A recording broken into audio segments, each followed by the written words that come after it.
What, we some kind of Suicide Squad? I am Iron Man. You are a toy! I live my life a quarter mile at a time. Server Anakin! I have the high ground! I'm gonna steal the Declaration of Independence. I'm simply saying that life, finds a way. Welcome back to the Big Movie Boys podcast, the only podcast where Sean Bean lives. I'm your host, Jeremy Bauman, and with me as always is Bob, We the People, Liebel. God bless America. How's everybody doing out there? And Ben Gates Stitch. I'm going to steal the Declaration of Independence. We've got a lot to talk about this week, including our first installment of the Big Movie Bois Presents, Who is the Biggest Movie Boy? And a throwback review of National Treasure. But first, let's do a rapid-fire news roundup for a few things that came up this past week. Ben, what's the first bit of news?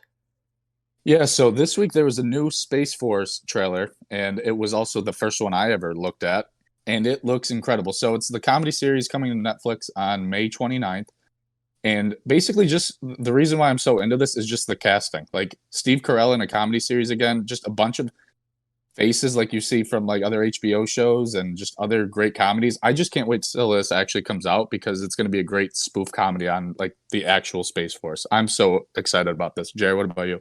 I'm excited. Obviously, any comedy series with Steve Carell, especially one created by Greg Daniels. How do you go wrong there? John Malkovich is in it. How do you go wrong there? I like the trailer. Ben Schwartz is on my top comedy list these days after that Middleditch and Schwartz miniseries, whatever you call it, on Netflix. So yeah, I'm very much excited for it. Bob, what about you? I'm sorry. I think it's going to suck. I don't know what it is, dude. I don't know what it is. It's something about it when I watched the trailer didn't get me excited at all. I don't know if it's because I was never really a big, like, Office guy. Like, I know people that love The Office are probably going to lose their minds over this because it's Steve Carell. But I don't know, dude. Honestly, I would like to see Steve Carell in more serious roles like he has been in kind of lately. I think his time in comedy should be done. I think he should transition into a more serious role. Leave the comedy stuff behind. I think his character in that style of comedy is starting to play it out to me. And think about it. You mentioned the casting, Jeremy.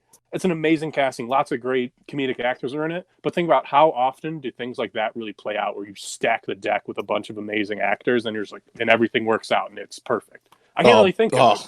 Oh, Bob, I can't wait till this show's amazing and you eat those words. I'm looking forward to it. We'll do our Space Force review and we'll make sure that Bob eats his shorts live on the podcast. Dude, I don't know. It's going to be too hyped up. That's the problem. And I'm just, I don't know. Like I said, I want to see Steve Carell in more serious roles. It's too stacked of a casting, and I don't know. I'm not excited for it. Hopefully I'm wrong, but I don't think I'm going to be. Well, if I can make a bold assumption here, I think you're more excited for the next bit of news. That is an honest to Christ fact, because the role of a lifetime, possibly the most coveted role in Hollywood, has just been announced. Joe Exotic, the Tiger King, will be played by the one and only, your favorite and mine, Nicolas Cage. What a great call. I mean, I don't think you could pick anybody better. I agree. Like some people say like David Spade, and I hadn't even thought of Nicolas Cage, and that was my biggest mistake because when I heard that news, I was so excited.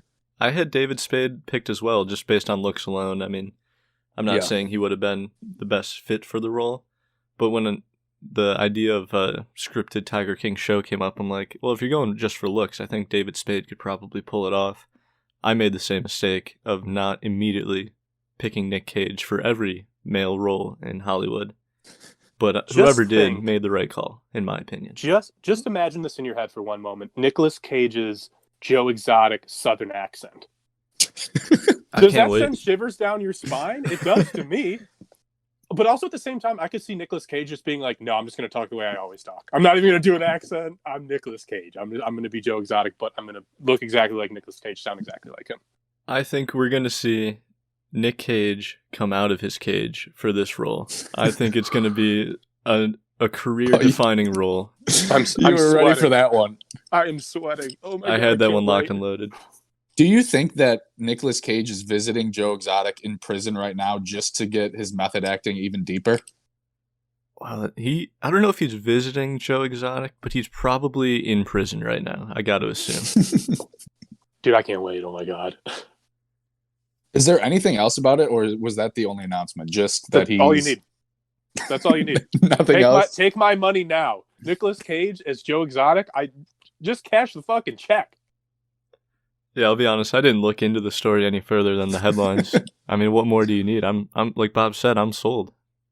Speaking of being sold on Nick Cage, though, we had even more Nick Cage in the news. As we all know, we're going to get into our National Treasure review a little bit later, but there was big National Treasure news this week in the form of a Disney Plus series that is in very early pre-production. Seems premature to make this announcement, but they did it anyway.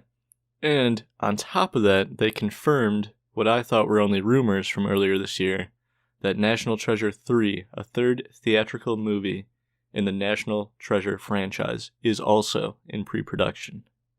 Our prayers were answered. Is that actually true? Oh, it's true. It's damn true. That's amazing. I can't fucking wait.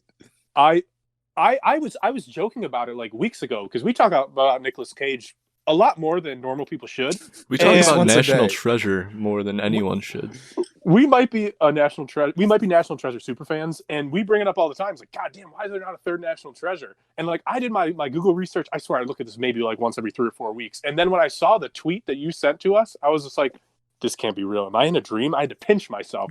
And God damn it is real. And it's finally happening. National Treasure 3. Oh, baby. I'm so excited. All of our unanswered questions from National Treasure 2 will finally be answered. I'm excited about the series, too, but I did a little more research on that, and it's not going to have Nicolas Cage. It's going to be a group of younger actors and actresses, which don't know if I'm thrilled about, because I think, how do you have National Treasure without Nicolas Cage? That is a very good question. I read the same thing, so my assumption was that it's going to be like Nick Cage and Diane Kruger's kid, whatever. Oh, George Washington Gates. Ben Franklin Gates' son now has to find treasure. I hope by younger cast, it doesn't mean it's going to be a kid show. I'll watch it anyway, but I'm going to be upset if that's the case. Yeah, I need at least one Nick Cage cameo. I need him in it. And that'll get me to watch it. Otherwise, if it's just like a kid show, like you were saying, JR, I'm out. I won't watch that. If it was like you said, Jeremy, and it was his kids, it is George Washington Gates in it. I need to see an older Nick Cage. Like Grandpa Nick Cage coming out in like a wheelchair talking to his kids or his grandkids or whoever it's going to be. It sounds like, God, did I ever tell you guys about the time I stole the Declaration of Independence? I need that. I need it. Yeah, Grandpa, you tell us every day. I think they're early enough in pre-production that you could still get hired on as a writer, so I'll petition that for you. Yeah. Nicolas Cage, if you're listening, I'm available. Well, if he wasn't listening before, he's listening now, I can tell you that much. And speaking of listening, we're all listening to the Big Movie Boys podcast, but I think the question remains, who is the biggest movie boy among us? So it is my pleasure to introduce to you what will be a semi-recurring bit segment on this podcast. Big Movie Boys presents Who is the Biggest Movie Boy? Now, this is a challenge that will take various forms, but the consequences remain the same. Whoever wins the challenge will be crowned Biggest Movie Boy, but more importantly, whoever loses will be forced to watch a punishment movie and write a 500-word report/review to be read in the following podcast. Very high stakes. The challenge this week is going to revolve around the most important part of filmmaking. I think we can all agree, how much money a movie makes. So the way this is going to work is that I have a random movie generator that is going to bring up 2 movies. We're going to go around the horn, and whoever's turn it is, they're going to have to determine between those 2 movies which one made more at the box office. We're talking cumulative worldwide box office take. Whichever one you determine made more money, you then have to guess how much money it made. If you guess the correct order, which one made more money, you get 1 point. If you guess how much money that movie made within a 10% margin of error, you get a 2nd point. So a potential of 2 points per turn. Then we'll go to the next person, we'll generate 2 more random movies. We will continue this until we've done 3 rounds. Hopefully by that point we'll have a winner and a loser. If we need to do a tiebreaker round to determine a winner or loser, then we can do that as well. Do you, my fellow Big Movie Boys, understand the rules? And are you ready to move forward? Yes, sir. Yes. Ready to dominate. I guarantee victory. I like the confidence. Bob, Calling my shot. Let's do it. why don't we start with you then, Bob, if you're all All right, confident bring over there. it, motherfucker. Let's go. Let's see what two movies Bob will have to determine made more money. We have The Muppet Christmas Carol and Midnight Cowboy. Oh dear Lord. I gotta be honest with you. Muppet Christmas Carol is actually my favorite Christmas movie. I don't know what in God's name The Midnight Cowboy is. What is that? 1969. That's Nice. an old one. Dustin Hoffman, John Voight, who also is in National Treasure. Okay, I'm going the Muppet Christmas Carol. I'm gonna say that it made $65 million at the box office. That sounds horrible, Bob. I'm guessing you're wrong. I guaranteed victory. All right, we'll start with The Midnight Cowboy. The Midnight Cowboy made $44.8 million worldwide. Oh fuck! That's a little bit. That's a little higher than I thought. The Muppets Christmas Carol made $32.3 Fuck! Are you serious? That hurts. What the fuck? Did not make as much. I don't even remember what you guessed as far as 65. I guess 65. 65. So that Yeah, is you doubled it. 0 points for Rob on the first turn. Not a Now good we know- start. Now we know the game's fixed. So whatever. It's not as easy as you think. Just because you've never heard of a movie that's 50 years old doesn't mean it didn't make more money than The Muppets Christmas Carol. Let's keep that in mind as we move forward. Ben, we're going to give it to you. We've got Iron Man 3. Are you fucking kidding me? Our We first got an easy one, MCU folks. movie. And that's competing against Ip Man, IP Man. I'm not sure how that's pronounced. A movie from 2008. Ben, if you had to take a wild guess, which one do you think made more money?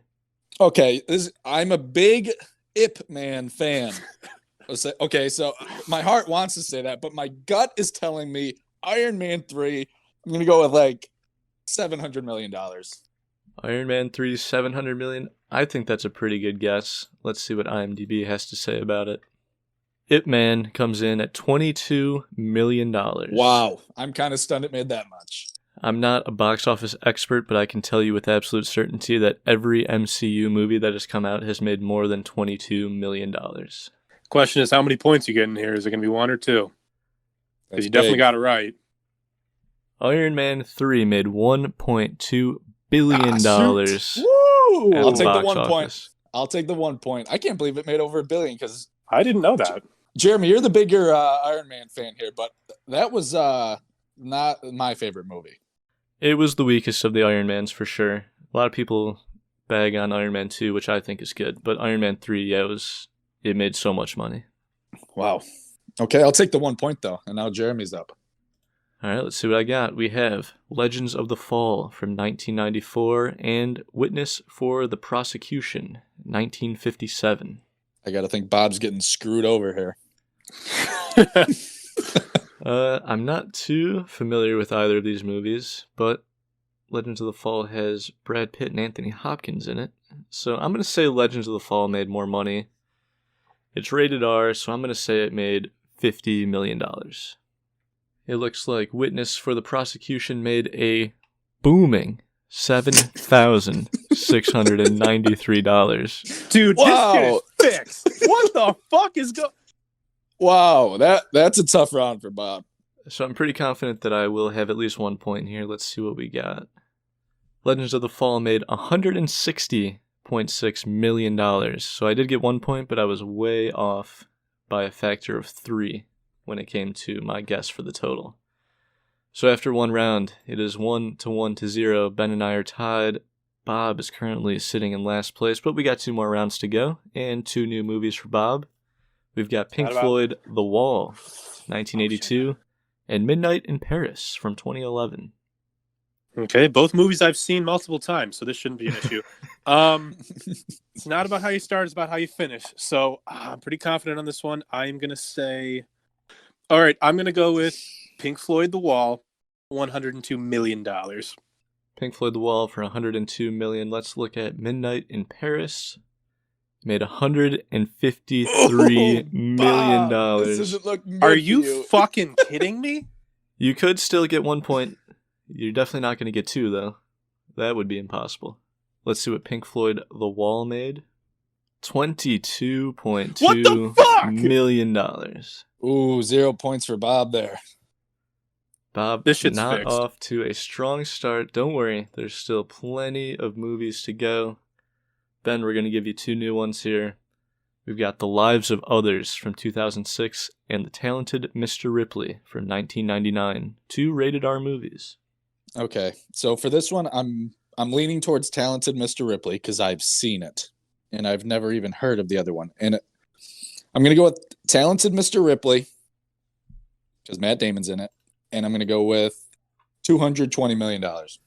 Talented Mr. Ripley for $220. Let's look at The Lives of Others first. Making a cool $77 million. Okay. The Talented Mr. Ripley comes in at $128.7.8 million. So that's 1 point for Ben. Yeah, and a 2-0 lead to Bob. I'm not doing well right now. There's always time to come back. Let's see if I can get any more points with my 2 new movies here. We have The Graduate, 1967, and Rocky Horror Picture Show, 1975. This is a tough one because I've heard of both of these. I've never seen either of them. My gut wants to say Rocky Horror Picture Show, but that one's rated R. And I feel like that might have been more of a cult hit as opposed to a theatrical success. I'm going to have to go with The Graduate. Now, I have no idea how much money it was worth in 1967. I'm going to say it made $55 million. I am not Which would confident. be $5 billion today. I think adjusted for inflation, yeah. I think it's $5 trillion, actually. All right, I'm not confident about my answers, but let's see what we got. We'll start with the Rocky Horror Picture Show. Rocky Horror Picture Show made $113 million. Ooh, doesn't look good. It is not looking good. The Graduate made $105 million, an $8 million difference, and 0 points for me. I needed that because the best I'm looking for right now is a tie because I don't think I can catch up to Ben right now. All right, going into round 3, we do have a winner and loser at the moment. Ben with 2, myself with 1, Bob with 0. Bob, let's see if you can get some points on the board. You got 2 new movies. My Name is Khan, 2010, and Poltergeist, 1982. That's I am going to go with Poltergeist, and I'm going to say Poltergeist made $110 million. Poltergeist for $110 million. Let's start with My Name is Khan. My Name is Khan made $42.3 million at the box office. We're going into this with the possibility that Bob could get 2 points here. Poltergeist made $77 million. Bob is on the board with 1 point.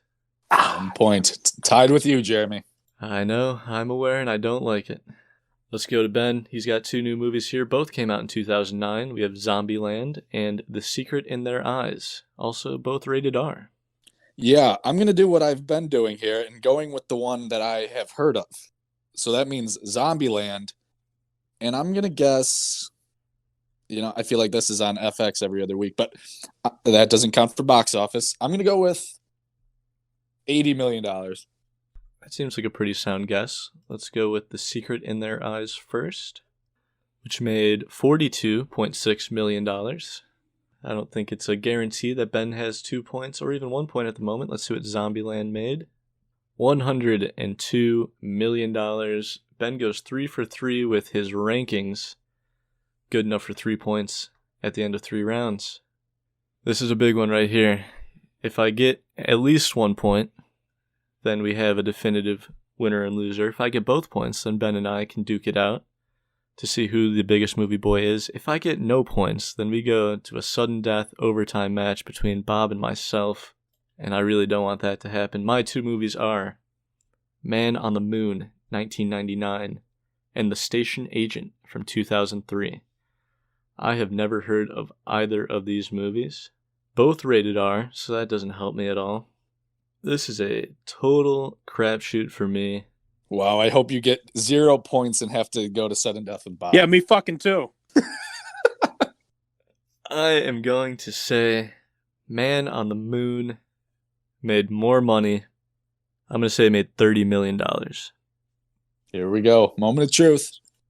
I hope Station Agent made $1 billion. The Station Agent made $8.7 million. Fuck. Doesn't look good for Bob. Don't be two.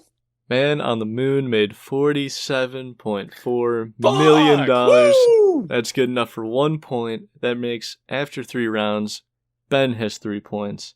I have 2 points.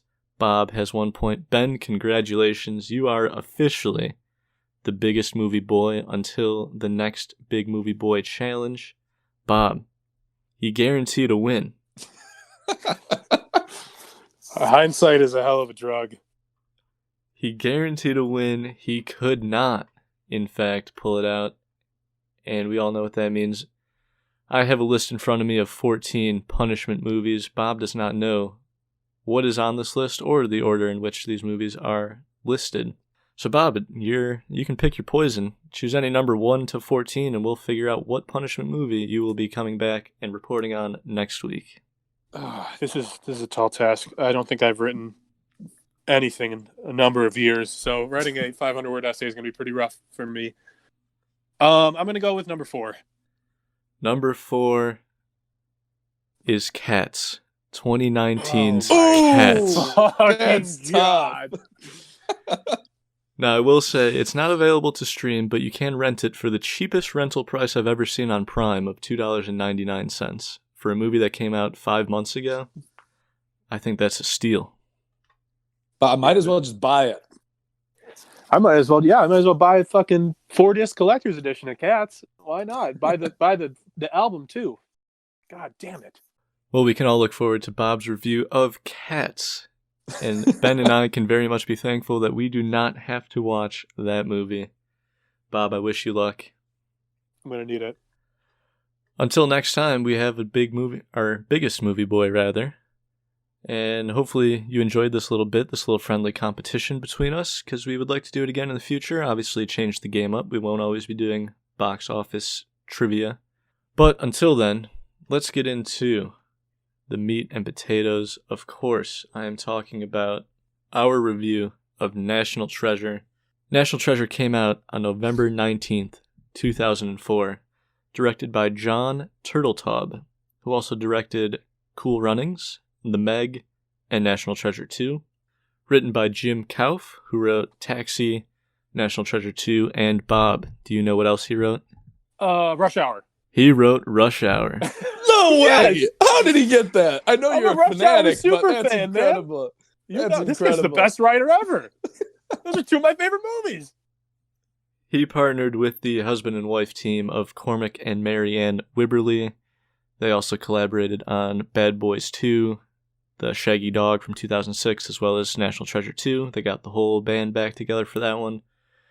This movie stars the uncomparable Nicolas Cage, Diane Kruger, Justin Bartha, Sean Bean, John Voight, Christopher Plummer. Have you heard a better cast recited ever? I don't think so. This movie made $347 million at the box office. Had this come up, we would have learned that, on an estimated $100 million budget. Seems a bit high, not sure where all that money went, but It went right into Nick Cage's pocket. I can only hope so. Right into his jean jacket. Now, much like Space Jam last week, this is a movie that's nearly 20 years old, so I'm not worried about spoilers. I imagine we all have some baked-in nostalgia, or at the very least we've seen this movie before, so we'll start with that. Bob, how many times would you guess you've seen this movie, and how recently have you seen it, and what was your memory of it being good or bad? This was an all-time classic for me. I absolutely love National Treasure. I'm pretty sure when it originally came out, I think I might have seen it in theaters. If I didn't see it in theaters, I saw it very soon after at my house when it came out on DVD. I liked it as a kid. And it's on TV pretty often. So basically every time it's on TV, I'll throw it on. From start to finish, I don't know how many times I've seen it. Segments of it, I've probably seen it, who knows, tons of times. Then they threw it on Netflix. I watched it on Netflix. I watched it maybe like 2.5 weeks ago. And then when we decided we were going to do it for the podcast, I was like, I probably don't have to watch it again. I just saw it, and I was like, wait, yes, I do. I fucking love this movie. I threw it right on, and I watched it again. What about you, Ben? Yeah, for me, so I probably watched it, like Bob was saying, in bits and pieces, probably around like 10 times, because I feel like it was on TNT or FX or something like that every third weekend. So I'd never really watched it from beginning to end. And when I did, like when we rewatched it just for now, I was watching the first scene saying, I've never seen this.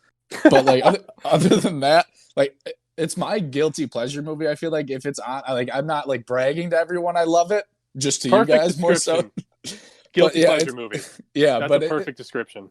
Exactly. And so when it's on, I'll watch it, but I'm not boasting that it's my favorite movie of all time. But it is a really good movie. And when you watch it, it's just kind of like any scene you're kind of in, you're like, fuck it, I'm watching. And if you're getting if you're tuning in when Nick Cage says I'm stealing the Declaration of Independence, you're hooked. You're in for the rest of the movie. I hope you don't have plans, because if you hear that line, you're sitting down, you're finished. Yeah, you're stuck. You're stuck for the rest of the movie. Jeremy, what about you? I'll say for myself, there's nothing guilty about the pleasure I get from watching this movie. I legitimately love this movie. I feel like there was a gap. Like, I feel like when it first came out, I don't know that I saw it in theaters, but I definitely watched it a lot as a kid. Then there was probably a gap in years where I didn't see it. And then recently, I saw it again on TNT or whatever. I saw like 80% of it. And then within a few days, watched it again, beginning to end. And I'm like, this is just a good movie. Like, obviously, people clown on Nick Cage or whatever. I feel like, I don't know that people clown on National Treasure as a movie. I don't think people really talk about it very often. They should be. It's just kind of something that's in the background. But I agree, it should be on the forefront of everyone's mind every day. There's so many great lines. There's like parts of this movie are like legitimately good. Like, if I think that this movie has maybe the most underrated score in cinema. Wow. Yeah. The music's amazing. I mean, yeah, there's a lot of goofy parts. There's a lot of Nick Cage isms in the movie that are goofy. Like he does some weird stuff in the movie, right? But like some of the chase scenes, the heist scene when they actually do steal the Declaration of Independence, that's like pretty good stuff. You know what I mean? Like, you could take that scene and put it in any other movie. That heist scene when they steal the Declaration of Independence, that's good stuff. You know what I mean? Like, there's some really good moments in this movie that I feel like people don't notice or don't think about because Nick Cage has the reputation he does. But it shouldn't be that way. This movie, like you said, Jeremy, should be on the forefront of everybody's minds every day, of every week, of every month. I mean, I don't think I worded it as elegantly as you just did, but I endorse that statement 100%. So we've kind of touched on this already, but I'll just ask you, rewatching it just a day or two ago, did it hold up better or worse, or was it just as good as you expected it? You already had such high hopes for it that it held up as good as you were hoping. How did that kind of fall for you? For me, it was just as good. I always kind of held it like a little high. I thought, like, thinking back, like how we're talking about the Nick Cageisms, Bob, I like that term. But when I rewatched it, if you just like don't even look at that aspect, it's kind of a good movie. It's a good movie. And so I was watching it. Yeah, I was having some alcoholic beverages, and it was getting me amped when they stole the Declaration of Independence. I was excited, and then when they eventually, you know, it's kind of this race to find the treasure. It just kind of all holds up. It's like, it's a good movie for if you just want to kick back and just watch a good kind of it's not a bank robbery movie, but it almost has that sense. And anytime I can get some random American history, I'll take it. Yeah, I mean, I don't know, man. This movie is just such a solid watch. That's the best way I could word it. It's like, I'm never gonna if it's on, I'm watching it. I'm never going to be like, oh, shit, like I had something to do today and I didn't get it done because National Treasure was on. I'll never be upset with myself. I'll be like, God damn it, you know what? I was supposed to do this, but National Treasure came on. You know what? I had a better time watching National Treasure, whatever the fuck I was going to do anyway. So this movie, just it holds up great. It really does. I mean, it's however many years old at this point. I've seen it, bits and pieces of it, like we said, tons and tons of times. And each time I watch it, it's still just as good as the last time. I don't think it never gets stale for me. I never get bored. Even if I know what's going to happen next, I don't care because I want to see it again and again. It's just a great time. I will say for me, I mean, it held up as good as I was hoping, but the one thing I hadn't remembered or hadn't realized was how much of the movie is the heist scene from the time they learn about, I mean, they learn about the secret map on the back of the Declaration pretty early. That's like the first scene. But then like, it's like a good third to half the movie is all about I think it's an the hour. heist, executing the heist. Yeah, I mean, it's a good chunk. It's more than I remembered it being, but then I'm thinking about it, I'm like, but it's executed so well. Especially when it gets, there's all the planning, which, I mean, every good heist movie has the whole planning phase. But then when it gets down to the heist actually happening, and you have Riley doing all this tech stuff, and Nick Cage actually doing the footwork and actually stealing the Declaration, but then you keep cutting back to Sean Bean and his group of goons, and their method of, you know, just basically brute force. I love that. The secret tactical, yeah. Of Nicolas Cage doing it the smart, witty, safe way, you know what I mean? Like actually doing it in a respectful way. And then Sean Bean, like you said, the brute force, just like, fuck this shit. Here's my guns. I'm taking the fucking Declaration. I'm sorry, the document. They never call it the Declaration of Independence. It's always, hand me the document. Give me the document. Like they always call it the document. Did you guys notice that? I didn't, but now that you say it that sounds familiar. I believe they call the Declaration of Independence when he says he's going to steal it. But other than that, when they're referring to it as an object, they just say, give me the document. I want the document. Like they always call it the document. I noticed that when dude, if you rewatch it, it's like, it's painful how many times they say the document. I love, one of my favorite parts about the document, just as an element of this movie, is how Nick Cage starts when he's sitting in the Charlotte and they discover that there's a map on it. He's like, Sean Bean, you can't steal it. Like, you know, this is the most important document in history. And then for the rest of the movie, they're just throwing that thing around like it's not a 300-year-old piece of paper that would absolutely just be confetti when they open that canister up. I love the canister. I love that Nicolas Cage is a perfect Declaration of Independence size carrying case with a strap that he can just throw over his shoulder when he's running through the streets of some famous city. Like I love the carrying case. I love that it's not enough that he has the plastic canister, but then he has a secondary leather red strapped carrier for that canister. Yeah, it's great that he says he's stealing it to protect it, and then he immediately steals it and does exactly what the bad guys would have done to it. Like, they would have also tried to find the map. We're not treasure hunters, we're treasure protectors. There is also a ton of moments. There's a lot of times where you have to suspend your disbelief, because there's a lot of times where Nicolas Cage just does things, and they just happen. Like, he just solves riddles, like these crazy riddles that are hundreds of years old that he can just figure out in 5 seconds. I love that whenever he's piecing together a riddle from a clue. Those are my favorite scenes. Those are pure Nick Cage, just like, all right, how do I act like I'm the smartest person in the room? They didn't even write a script. They said they said Nick, just figure out why. Just it hey connects. Nick, here's the clue. Can you just figure it out right now? We'll just start recording. Something Exactly. kind of in a similar vein there that I didn't really catch until one of my most recent viewings of this movie is that they set Nick Cage up as like a jack of all trades. Like, he's a historian, he's like an archaeologist, he's a scuba diver, and that comes up not only in this movie, but also in the second movie. You're supposed to remember that he's like a trained scuba diver because of one throwaway line. I'm like, man, there's no plot holes in this movie. They really have a solution for everything. I mean, another thing that you talk about him being a trained diver, it just brought me back to the scene where he's talking about his Submariner watch that he puts up for collateral when he needs his $100 bill back. Yep. Where he takes the $100 bill out and he grabs a water bottle, uses it like a magnifying glass to look at the $100 bill. I stood up. That's the best scene in the movie, because is that how science works? No, right? Can somebody back me up? That doesn't make any fucking sense. I've never, admittedly, tried to use a water bottle as a magnifying glass, but I can't imagine it works the way that they show it in the movie. That was incredible. Another scene that I just didn't make any sense is when he's cutting out the Freemason brick with his knife, with his switchblade he carries around. I love it. I love that. How does that cut through brick? It's a knife. So it's gotta be the easily, sharpest too. knife in the world, dude. I don't know. It's dust. He's cutting through dust. It wasn't even brick. But right, like, how has that never come dislodged before? If it can be cut with a knife that easily, how is like? Dude, I feel there's like a strong wind freaking would take it down. Freemason logo on the brick. How does no one notice that?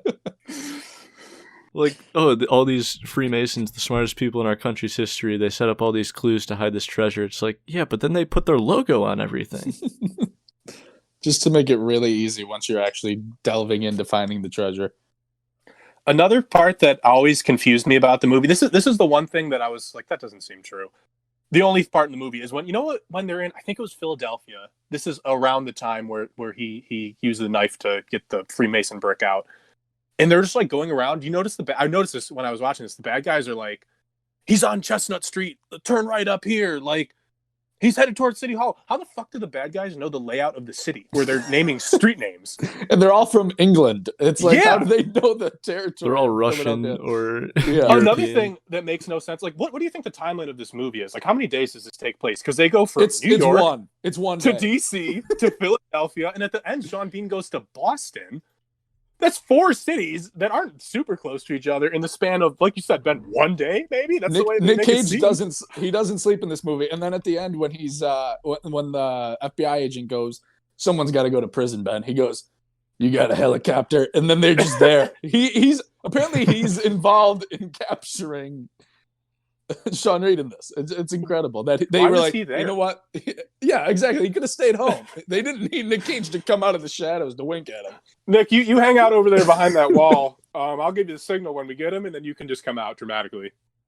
For a movie so chock full of American pride, they really do the FBI dirty here. They don't make him look like the most organized of groups.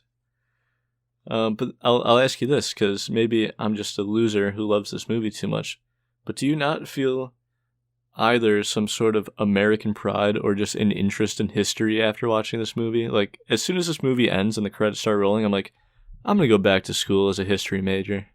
No, dude, absolutely. Because all throughout the movie, they're talking about how the Freemasons or whatever hid the treasure from the British. And then Ned Stark is basically the British, is what I get out of this. And Ben Gates is America, and he's got to get it before the British do. And it just made me want to fight in the Revolutionary War. Somehow get a time machine, go help those guys. Well, I didn't pick up on that, Ben, and that just sent it shockwaves through my system. That is, this movie's deeper than I thought. But yeah, dude, oh my God. Yeah, I don't know how accurate any of the history in this movie is. I'm going to take it as fucking gospel. I'm assuming that's 100% factual. I could use this as a reference on a history paper I would write in college. I could cite Nicolas Cage on my American history paper. But yeah, dude, you're right, Jeremy. It totally does give me some American pride and an interest in history. 100%. Yeah. I can't wait until my kids ask me about the Revolutionary War and I say we won because of the hidden treasure of the Gates family. I don't know. Have either of you ever been to Washington, D.C.? Have you ever seen the Declaration of Independence in real life? No. I wish for both of you the opportunity to go to the National Archives. Is it like stand the movie? in front of? Oh, it's exactly as they show it. Stand in front of the Declaration of Independence and look to whoever's on your right and say, "I'm going to steal the Declaration of Independence." There's no greater thrill. I've been chasing that high ever since it happened. That's incredible. I can't wait until that happens for me. So we're not going to review the sequel or anything. I did also recently rewatch the sequel. I liked it a lot. Ben, you said you just read the one-line synopsis of it and found it incredible. And you can share that with us if you'd like, but I would like to use that as a jumping off point to what do we think National Treasure 3 could possibly be about? So National Treasure 2, the description on Disney Plus is, to prove his ancestors' innocence and find the lost city of gold, Ben Gates and his team must weave their way toward a mysterious and highly guarded book containing centuries of secrets. But there's only one way to find it. Ben must kidnap the president. Incredible. I'm about to start the movie while we're watching while we're doing the podcast.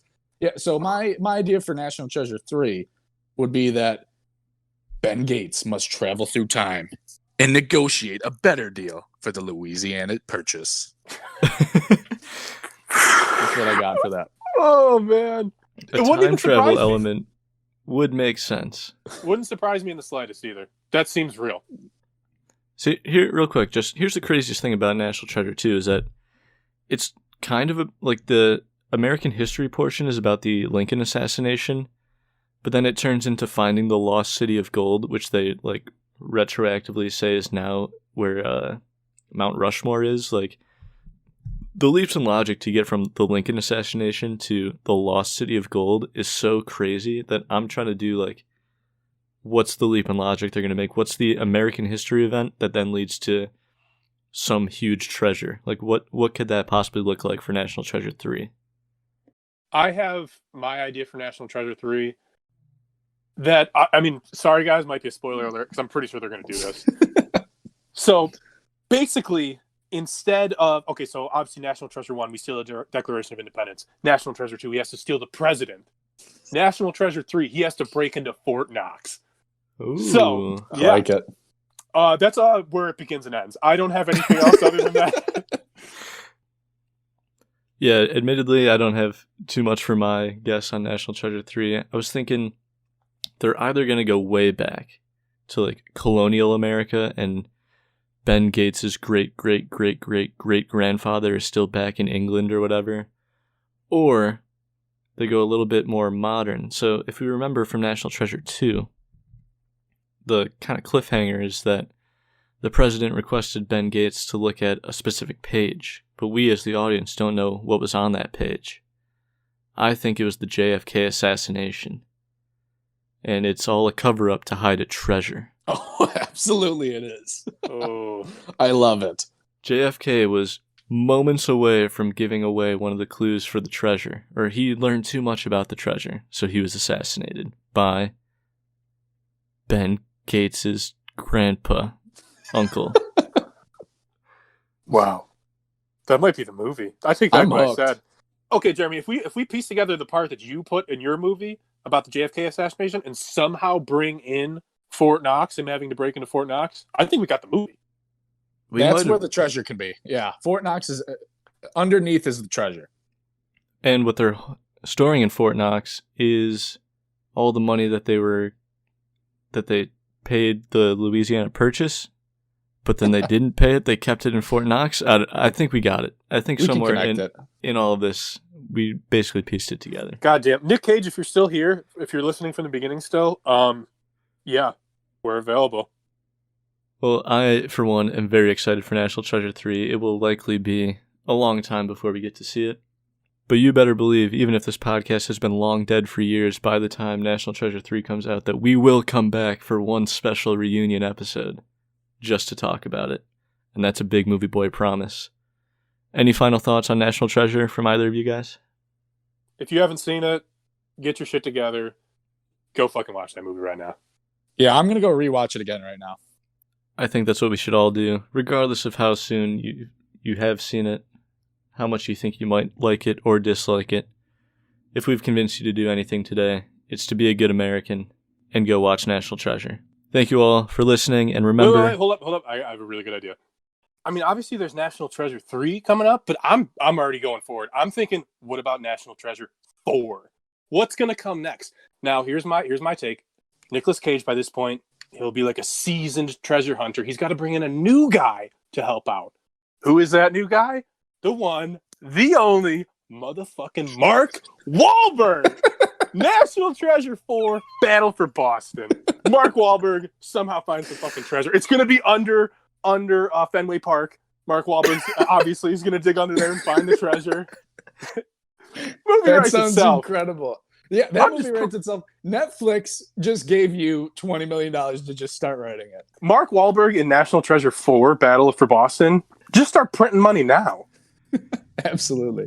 Boston Tea Party Round 2, Battle for Boston. It's gonna obviously, yeah, it's all gonna be Boston. There's gonna be a huge Boston Tea Party theme to it. Mark Wahlberg will throw whoever the bad guy is into the harbor, and he'll be like, "How about that fucking Tea Party, bitch?" With his shirt off, though. Too. I think we can come up with a better catchphrase, but I love the idea. Tax that, bitch. Oh, that's perfect. no taxation without representation before he throws him into the harbor. He'll say like no taxation without pectoralization, and then he'll throw him into the water, and he'll just get a nice Mark Wahlberg pec flex. That's incredible. Sold. This is so stupid. And guess what? I got another kicker for you. At the end of National Treasure 4, 2 guys show up. I'll give you a fucking guess. It's Chris Tucker and Jackie Chan.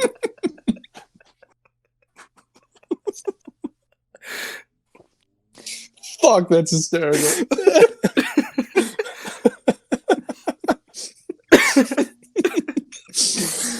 Oh my god.